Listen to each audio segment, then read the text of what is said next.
गरुडगमन तव चरणकमलमिह मनसि लसतु मम नित्यम् गरुडगमन तव चरणकमलमिह मनसि लसतु मम नित्यम् मनसि लसतु मम नित्यं मम तापमपाकुरु देवा मम पापमपाकुरु देवा मम तापमपाकुरु देवा मम पापमपाकुरु देवा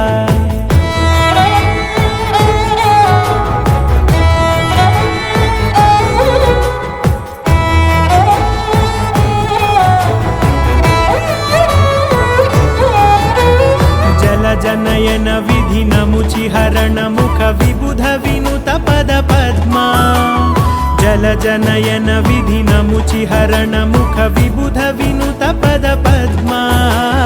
विबुध विनुत पद पद्मा।